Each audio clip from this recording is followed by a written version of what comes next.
আসসালামু আলাইকুম। ইসাক আলী ফাজ ডিগ্রি মাদ্রাসার দাখিল নবম শ্রেণীর শিক্ষার্থীবৃন্দ, তোমাদেরকে আজকের ইংরেজি ক্লাসে স্বাগত জানাচ্ছি। আমি মোহাম্মদ হাফিজুল্লাহ। আজকে গ্রামারের একটি অতি গুরুত্বপূর্ণ বিষয় নিয়ে তোমাদের আলোচনা করব, আর তা হচ্ছে ইনডাইরেক্ট স্পিচ বা ইনডাইরেক্ট ন্যারেশন। চলো আমরা ইনডাইরেক্ট ন্যারেশনের করার জন্য যে রুলসগুলো আছে, আমরা দু একটি রুলস নিয়ে আজকে আলোচনা করি।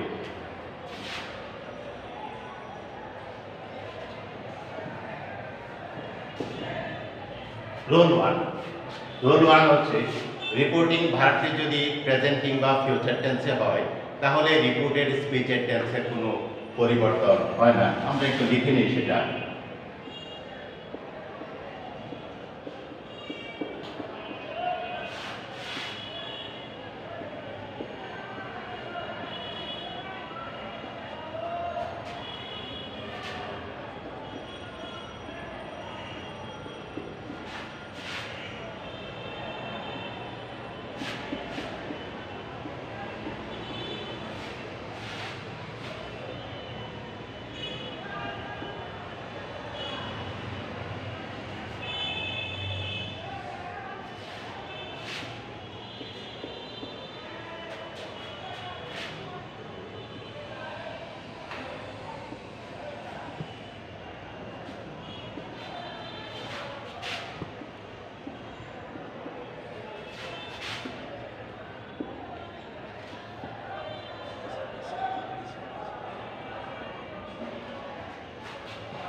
রুল নাম্বার 1, রিপোর্টিং ভার্বটি যদি প্রেজেন্ট কিংবা ফিউচার টেন্স হয়, তবে রিপোর্টেড স্পিচের টেন্সের কোনো পরিবর্তন হয় না।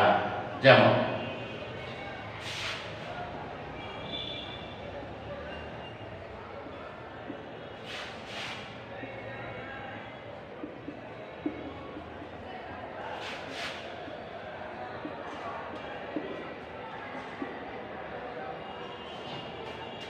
এখানে রিপোর্টিং ভার্ব হচ্ছে সেজ, আর রিপোর্টেড স্পিচ হচ্ছে আই রাইট এ লেটার, এবং রিপোর্টেড স্পিচকে ইনভার্টেড কমা দ্বারা আবদ্ধ করা হয়েছে। এই যে রিপোর্টিং ভার্ব আছে এখানে হি সেজ প্রেজেন্ট টেন্সে আছে, তাই এখানকার যে টেন্স রিপোর্টেড স্পিচের যে টেন্স আছে তাতে কোনো পরিবর্তন আসবে না। এটাই আমাদের রুল বলেছে যে রিপোর্টিং ভার্ব যদি প্রেজেন্ট টেন্সে থাকে, তাহলে রিপোর্টেড স্পিচের টেন্সের কোনো পরিবর্তন হবে না। বাক্যটি শুধু দ্যাট দ্বারা যুক্ত হবে। তাহলে ইনডাইরেক্ট ন্যারেশনটা হবে ইনডাইরেক্ট স্পিচ হবে, এটা হচ্ছে ডাইরেক্ট স্পিচ। ইনডাইরেক্ট স্পিচটা হবে আমাদের he says that, he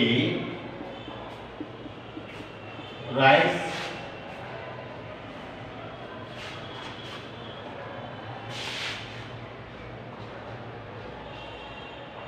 a letter. He says that he writes a letter. আমরা দেখতে পাচ্ছি যে রিপোর্টিং ভার্বটা এখানে প্রেজেন্ট টেন্সে আছে, তাই রিপোর্টেড স্পিচের টেন্স যা ছিল তাই হয়েছে। এখানে প্রেজেন্ট টেন্স ছিল, এখানে প্রেজেন্ট টেন্স হয়েছে। তবে এখানে এসটি হওয়ার কারণ হচ্ছে এখানে সাবজেক্টে যেহেতু third person singular number present টেন্সে, তাই এখানে আমাদেরকে একটা এস যোগ করতে হয়েছে। আরো উদাহরণ আমরা লিখছি।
এখানে আমরা দেখতে পাচ্ছি যে হি সেজ রিপোর্টিং ভার্ব প্রেজেন্ট টেন্সে আছে আর রিপোর্টেড স্পিচ পাস্ট টেন্সে আছে।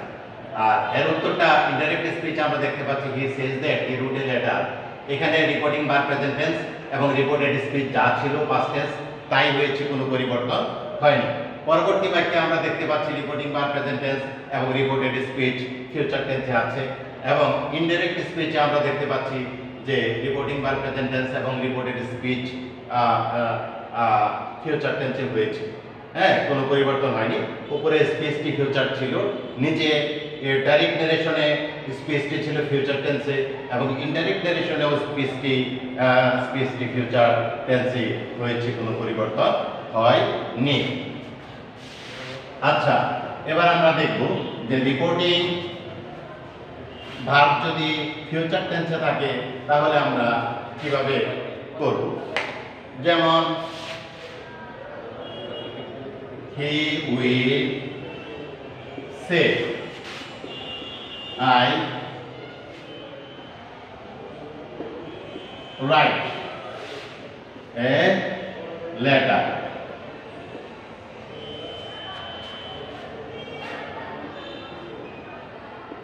He will say that he writes a letter. এখানে আমরা দেখতে পাচ্ছি যে রিপোর্টিং ভার্ব ফিউচার টেন্সে আছে আর রিপোর্টেড স্পিচটি আছে প্রেজেন্ট টেন্সে। যেহেতু রিপোর্টিং ভার্বটি ফিউচার টেন্সে তাই এর স্পিচের কোনো পরিবর্তন হবে না ইনডাইরেক্ট নারেশন করার সময়। He will, so the answer will be he will say that he writes a letter. No change in the reported speech because the reporting verb is in the future tense. যেহেতু reporting ভার্বটি future টেন্সে আছে, reported স্পিচের কোনো টেন্সের কোনো পরিবর্তন হবে না। আমরা রুল নাম্বার 1 এটাই শিখেছি যে রিপোর্টিং ভার্ব যদি প্রেজেন্ট টেন্সে থাকে বা ফিউচার টেন্সে থাকে তাহলে রিপোর্টেড স্পিচের টেন্সের কোনো পরিবর্তন হয় না। আমরা আরো দুই একটি উদাহরণ দিচ্ছি।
ওকে, আমরা এখানে দেখছি যে হি উইল সে রিপোর্টিং ভার্বটা আছে ফিউচার টেন্সে আর রিপোর্টেড স্পিচ আছে পাস্ট টেন্সে।